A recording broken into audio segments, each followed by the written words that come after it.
Good morning. Devshree international school દ્વારા આયોજિત online એજ્યુકેશનમાં તમારું સ્વાગત છે. આપણે ચેપ્ટર 2 ભણી ગયા. હવે આપણે આગળ જોઈએ ચેપ્ટર 3 કેટલા ચોરસ. એની અંદર આ ચેપ્ટરની અંદર આપણે પરિમિતિ અને ક્ષેત્રફળ વિશે ભણીશું. આપણે આ ચેપ્ટર અગાઉ સ્ટાન્ડર્ડ 4માં પણ ભણી ગયા છીએ, જેની અંદર આપણે આપેલી આકૃતિની ચારેય બાજુના માપનો સરવાળો કરતા હતા.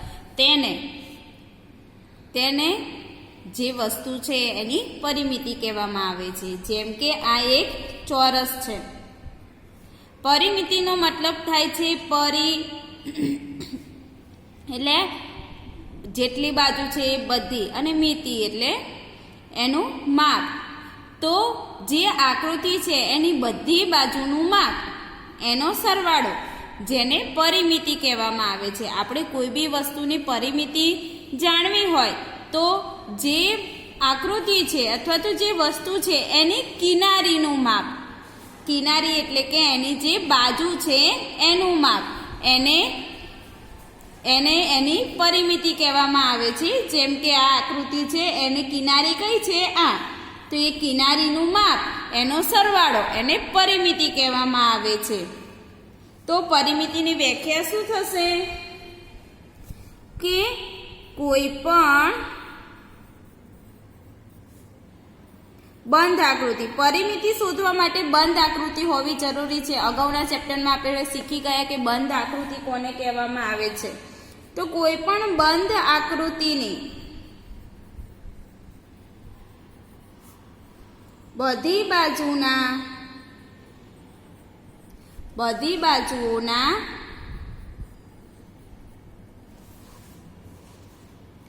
માપનો સરવાળો એટલે પરિમિતિ. ધારો કે તમને એમ કહે કે આપેલા ચોરસની પરિમિતિ શોધો, તો પરિમિતિનો મતલબ કે કોઈ પણ બંધ આકૃતિ, આ કેવી આકૃતિ છે? બંધ આકૃતિ, એની બધી બાજુઓના માપનો સરવાળો એટલે પરિમિતિ. તો આ બધી બાજુના માપનો સરવાળો એટલે પરિમિતિ. તો આ બાજુનું માપ કેટલું છે? 3 સેમી, વત્તા આ બાજુનું માપ 2 સેમી, વત્તા આ બાજુનું માપ 3 સેમી, વત્તા આ બાજુનું માપ 2 સેમી. તો આની પરિમિતિ કેટલી થાય? 3 વત્તા 2 વત્તા 3 વત્તા 2, બધી બાજુના માપનો સરવાળો. તો આની પરિમિતિ, આનો આપણે સરવાળો કરીએ તો કેટલો સરવાળો થાય? 10. તો આ ચોરસની પરિમિતિ છે 10 સેમી. આ પણ કેવી આકૃતિ છે? બંધ આકૃતિ, તેની બાજુઓના માપનો સરવાળો. તો આનું માપ કેટલું છે? 4 સેમી વત્તા 4 સેમી વત્તા 4 સેમી. તો 4 વત્તા 4 વત્તા 4 કેટલા થાય? 12 સેમી. તો આ ત્રિકોણની પરિમિતિ કેટલી થઈ? 12 સેમી. ટૂંકમાં પરિમિતિ એટલે જે આકૃતિ અથવા તો કોઈ વસ્તુ છે તેને કિનારીનું માપ, વચ્ચે જે જગ્યા રોકાયેલી છે એ નહીં, શું? કિનારીનું માપ, એને આપણે પરિમિતિ કહી શકીએ. જેમ કે અહીં મેં એક ચોરસ દોરેલું છે. આ આપણને માપ આપેલું હતું, બરોબર? હવે એની જગ્યાએ આપણે ચોરસ ખાનાઓ દ્વારા પરિમિતિ કેવી રીતના શોધી શકીએ? તો અહીં ચોરસ ખાનાઓ છે, જેની અંદર મેં એક આકૃતિ, ચોરસ આકૃતિ દોરેલી છે. એક ચોરસ બરાબર 1 સેમી, મતલબ કે આ જે એક ચોરસ છે એ 1 સેમીનું ચોરસ છે. ચોરસની ચારે બાજુ કેવી હોય? સરખી હોય. સરખી હોય ને ચોરસની ચારે બાજુ. તો એનો મતલબ કે 1 સેમીનું ચોરસ એટલે આ બાજુ 1 સેમી હોય, આ બાજુ 1 સેમી હોય, આ બાજુ 1 સેમી હોય અને આ બાજુ 1 સેમી હોય. તો ચોરસની 1 સેમી વાળા ચોરસની આ જે ચોરસ બનાવ્યું છે એની પરિમિતિ શું થાય? એની બાજુઓ કેટલી થશે? તો અહીંયા છે કેટલા છે? તો 1 સેમી 1 સેમી 1 સેમી, આ કેટલા થયા? 3 સેમી. પછી આ બાજુ 1 સેમી 1 સેમી 1 સેમી, કેટલા થયા? 3 ને 3 6, પછી 7 8 9 10 11 12. તો આ ચોરસની પરિમિતિ શું થશે? 12 સેમી. શું થાય? 12 સેમી ચોરસની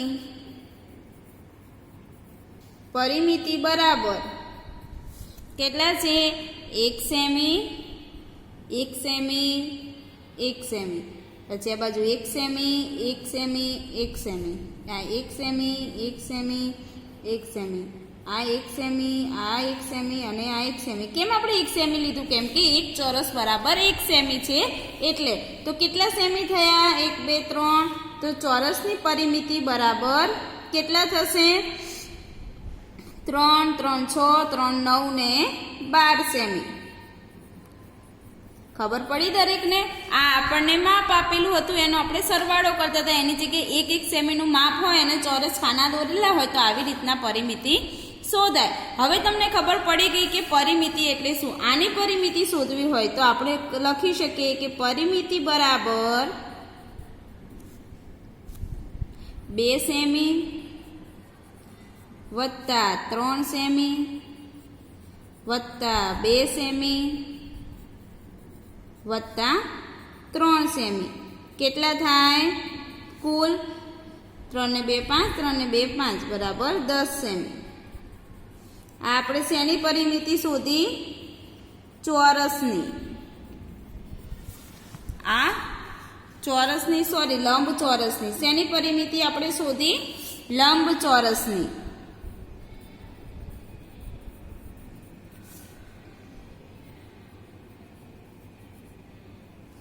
લંબચોરસની પરિમિતિ. હવે ત્રિકોણની પરિમિતિ શોધવી હોય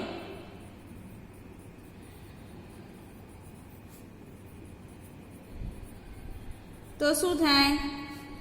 4 સેમી વત્તા 4 સેમી વત્તા 4 સેમી બરાબર 4 તરી 12 સેમી થાય. તો આવી રીતના જ્યારે આપણને સીધું માપ આપેલું હોય તો આવી રીતના પરિમિતિ શોધી શકીએ છીએ અને ચોરસ ખાનાવાળું માપ આપ્યું હોય તો આવી રીતના પરિમિતિ આપણે શોધી શકીએ. હવે આપણે જોયું કે પરિમિતિ આપણે સરવાળો કરીને શોધીએ છીએ અને આ ચોરસ ખાનાની પરિમિતિ શોધવી હોય તો આપણે આવી રીતના શોધી શકીએ. અહીંયા આપણે 12 સેમી લખ્યું એની જગ્યાએ આપણે લખીશું ચોરસની પરિમિતિ બરાબર બધી બાજુના માપનો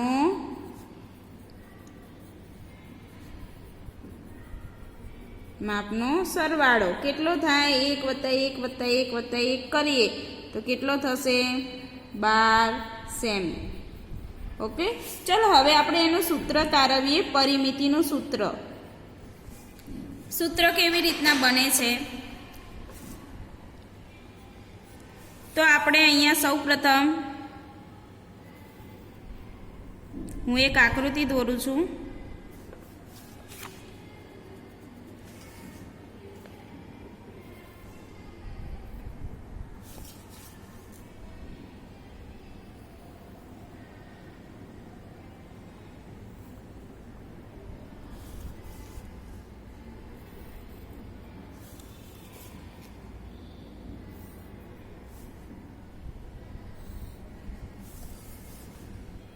સૂત્ર આપણે તારવીએ ચોરસની પરિમિતિ. ચોરસની પરિમિતિનું સૂત્ર આપણે જોઈએ તો ચોરસની બધી બાજુ કેવી હોય? સરખી હોય. આ બાજુ લંબાઈ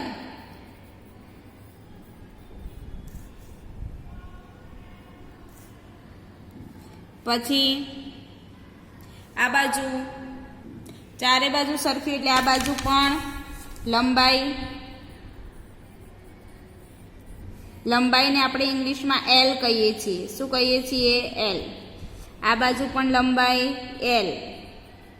કેમ આપણે બધી બાજુ લંબાઈ લખી? કેમ કે આમાં પહોળાઈ હોય નહીં, એની બધી બાજુ સરખી હોય એટલે લંબાઈ એલ અને આ બાજુ પણ લંબાઈ એલ. હવે સૂત્ર પ્રમાણે શું છે? પરિમિતિ એટલે બધી બાજુના માપનો સરવાળો. તો આપણે અહીં એવું લખી શકીએ ચોરસની પરિમિતિ બરાબર શું થાય? બધી બાજુના માપનો સરવાળો એટલે લંબાઈ વત્તા લંબાઈ વત્તા લંબાઈ વત્તા લંબાઈ. કેટલી વખત કરવું પડે? આ 1, 2, 3 અને 4. તો કેટલી વખત લંબાઈ થઈ? 4 વખત. હવે એકની એક વસ્તુનો વારંવાર આપણે સરવાળો કરીએ તો એને આપણે ગુણાકારમાં લખી શકીએ છીએ. એટલે આને આપણે આવું લખી શકીએ, 4 ગુણ્યા લંબાઈ, 4 ગુણ્યા લંબાઈ. તો આનો શું થયો? લંબાઈને આપણે શું કહીએ છીએ? એડ કહીએ છીએ તો 4l. તો આ થયું લંબાઈનું ચોરસની પરિમિતિનું સૂત્ર. ચોરસની પરિમિતિ બરાબર 4 ગુણ્યા લંબાઈ. તો આ થયું એનું સૂત્ર કે ચોરસની પરિમિતિ શોધવી હોય તો ચોરસની પરિમિતિ બરાબર 4l. આ એનું સૂત્ર થયું. બરોબર. ચલો હવે આપણે ચોરસની પરિમિતિનું સૂત્ર તારવ્યું 4l, એટલે કે 4 ગુણ્યા લંબાઈ. આખો સરવાળો ના કરવો હોય અને 4 ગુણ્યા લંબાઈ કરો એટલે આપણને ચોરસની પરિમિતિ મળી જાય. હવે એવી રીતના આપણે લંબચોરસની પરિમિતિનું સૂત્ર તારવીએ. લંબચોરસની અહીંયા લખીએ સૂત્ર. લંબચોરસની પરિમિતિ. તો આપણે એક લંબચોરસ બનાવીએ.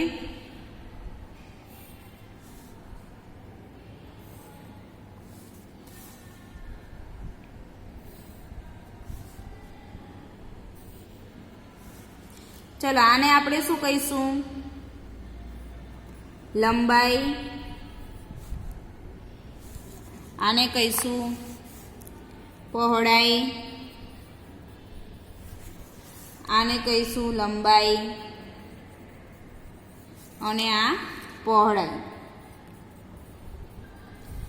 હવે પરિમિતિનો મતલબ થાય છે બધી બાજુના માપનો સરવાળો. તો આપણે એવું લખી શકીએ કે લંબચોરસની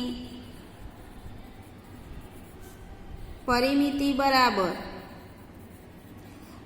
આપણે અહીંયા ઇંગ્લિશમાં નામ લખી દઈએ. લંબાઈને ઇંગ્લિશમાં L શોર્ટ નામ આપીશું, પહોળાઈને આપણે B નામ આપીશું. લંબાઈ L, પહોળાઈ B.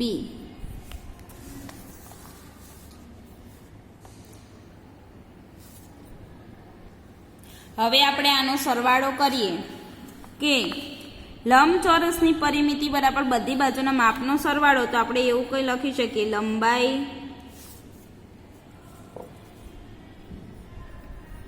વત્તા પહોળાઈ વત્તા લંબાઈ વત્તા પહોળાઈ. હવે આપણે અહીંયા કેટલી વખત? 2 વખત લંબાઈ થઈ અને 2 વખત પહોળાઈ થઈ. તો 12 કૌંસમાં આપણે એમ લખી શકીએ 2 ગુણ્યા લંબાઈ 2 ગુણ્યા પહોળાઈ. તો લંબાઈ વત્તા પહોળાઈ 2 ભેગું લખી દીધું. 2 વખત લંબાઈ એટલે 2 ગુણ્યા લંબાઈ અને 2 વખત પહોળાઈ એટલે 2 ગુણ્યા પહોળાઈ. તો આનું સૂત્ર પણ શું થાય? લંબાઈ વત્તા પહોળાઈ. શું થાય? લંબાઈ વત્તા પહોળાઈ એટલે 2. લંબાઈને શું કહેવાય છે? L અને પહોળાઈને B. તો 2 કૌંસમાં L વત્તા B એ લંબચોરસની પરિમિતિનું સૂત્ર થયું. લંબચોરસની પરિમિતિ બરાબર 2 કૌંસમાં L પ્લસ B. આ એનું સૂત્ર થયું. 2 સૂત્ર આપણે તારવ્યા. ચોરસની પરિમિતિનું સૂત્ર છે 4L અથવા તો 4 ગુણ્યા લંબાઈ અને લંબચોરસની પરિમિતિ શોધવાનું સૂત્ર છે 2 ગુણ્યા L પ્લસ B. બરોબર. આ આપણે શોધી લંબચોરસની પરિમિતિ. બરોબર.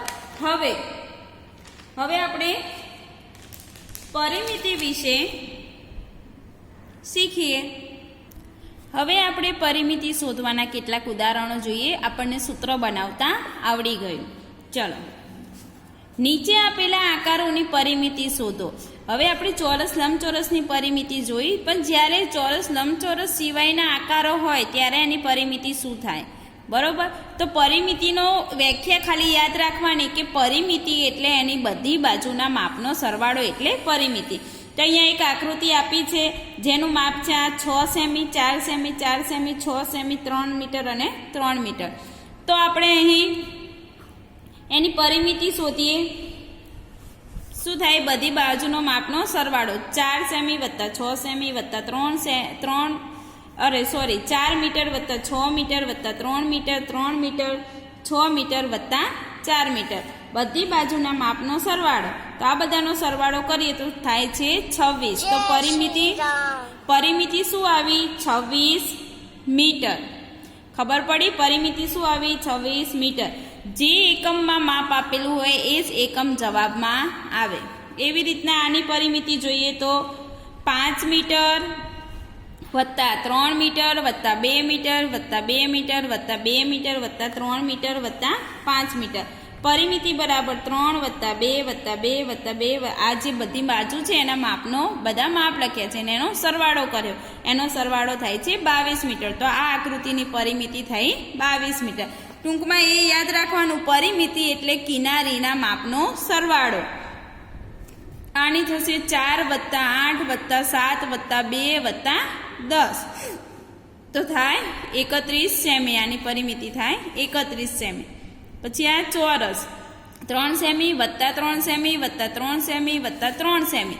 કેટલા થયા? 12 સેમી. તો ચોરસની પરિમિતિ બરાબર 12 સેમી. આની પરિમિતિ થશે 3 વત્તા 5 વત્તા 1 વત્તા 2 વત્તા 6. તો આની પરિમિતિ થશે 18 સેમી.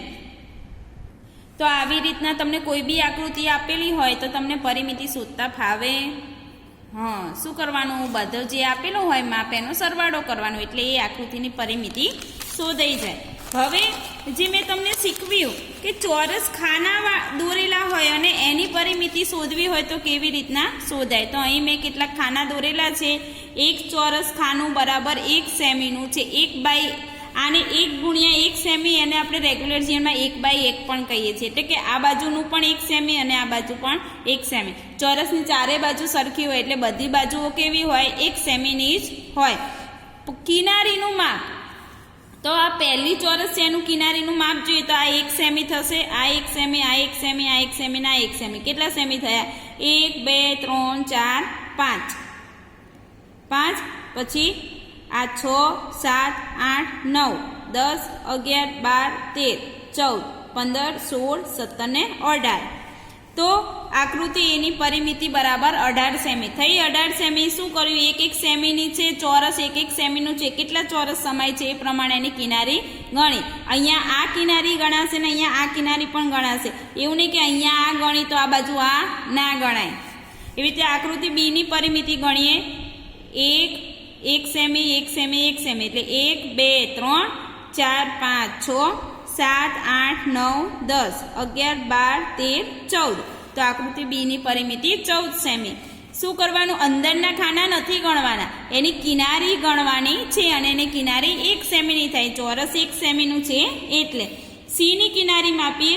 1 સેમી 1 સેમી એટલે 1 2 3 4 5 6 7 8 9 10 11 12 13 14 15 16 17 18 19 20 21 ને 22 સેમી. તો આકૃતિ સી ની પરિમિતિ 22 સેમી. એવી રીતના આકૃતિ ડી ની પરિમિતિ જોઈએ તો 1 2 3 4 5 6 7 8. આકૃતિ ડી ની પરિમિતિ 8 સેમી. અને આકૃતિ ઈ ની પરિમિતિ તો 1 2 3 4 5 6 7 8 9 10 11 12 13 14 15 16. તો આકૃતિ એની પરિમિતિ 16 છે. એના ઉપરથી કેટલાક પ્રશ્નો પૂછેલા છે. સૌથી વધુ પરિમિતિ કઈ આકૃતિની છે? તો આપણે અહીંયા જોઈ શકીએ કે સૌથી વધારે મોટી આકૃતિ કઈ છે? સી વાળી. એનો 22 સેમી છે. તો સૌથી મોટી પરિમિતિ આકૃતિ સીની છે. સૌથી નાની પરિમિતિ તો આપણે જોયું સૌથી નાની આકૃતિ ડીની છે અને એની પરિમિતિ 8 જે સૌથી ઓછી છે. આકૃતિ એમાં કેટલા ચોરસ ખાના ઢાંકે છે? તો આકૃતિ એ એમાં કેટલા ચોરસ ખાના એ ઢાંકતા હતા? તો 1 2 3 4 5 6 7 8 9 10 11 12 13 14 15 16 17 18 19 20. તો આકૃતિ એ 20 ખાના ઢાંકી દે છે, એટલે કે 20 ખાના ઉપર આકૃતિ દોરાયેલી છે. આકૃતિ બીનું ક્ષેત્રફળ કેટલું? તો આ ક્ષેત્રફળ હજુ આપણે શીખવાનું બાકી છે. તો આજે આપણે આટલે સુધી શીખીએ. ઓકે, બીજું આપણે હવે નેક્સ્ટ લાઈવ લેક્ચરની અંદર જોઈશું. જય હિન્દ.